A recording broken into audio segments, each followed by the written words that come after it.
Hello. Good afternoon mga kabady, mga kapatid. Welcome sa aking vlog. Bago ang lahat, nais ko muna kayong batiin ng magandang hapon, mapagpalang hapon sa ating lahat, mga OFW katulad ko. Welcome sa aking vlog. Kung saan man kayo naroroon, sana ay nasa mabuti tayong kalagayan. At mga every friend, every friends, Luzon, Visayas at Mindanao, good afternoon, good morning sa inyo lahat. Sa hapon nito mga kabady, mga kapatid, meron tayo sisilipin sa isang sa Maywagan natin rebook mga kabady. Sabi ko na nga, yung RX 350, isang Lexus, nag-highlight yung nagpa-flash yung front radar sensor mga kabady, mga kapatid. Ito ang ating sisilipin sa Maywagan natin rebook mga kabady, mga kapatid. Ito ngayon siya. Ito yung radar. Ito yung code niya mga kabady, mga kapatid. Okay, tingnan natin mga kabady, mga kapatid, kung ano yung kung kaya nating no mali. Okay, yan ang front radar sensor region code mismatch. So ibig sabihin hindi match yung code niya mga kabady siguro sa original.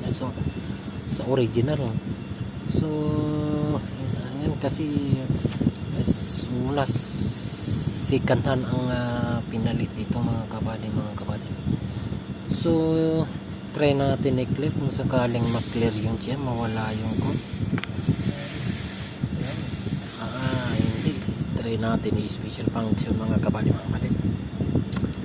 Kung madali natin, kung hindi yan control mode, front beam axis adjustment, front beam axis offset reading, customize setting, front beam axis adjustment recommended to perform, so front beam axis alignment reading. So front try nga natin this function requires purchase the advanced driving assistance system, calibrate device and activating it, please contact your local dealer. Use this function to adjust the beam axis to the front radar sensor for proper operation of the system, radar cross, etc., which use the front radar sensor.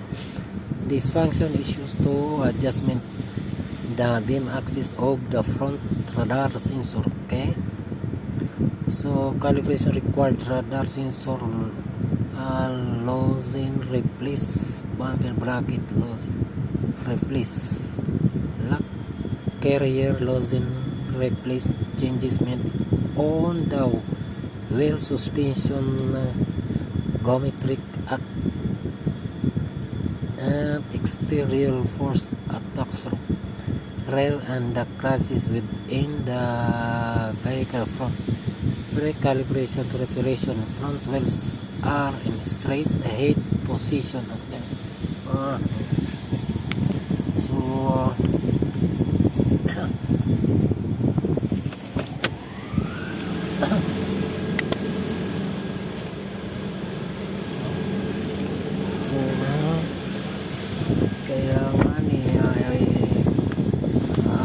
Straight ahead position, axle must be okay, all vehicle doors must be closed, the tire pressure is set to standard value, the ignition must be switched on, remove R and leg brakes and radar sensor.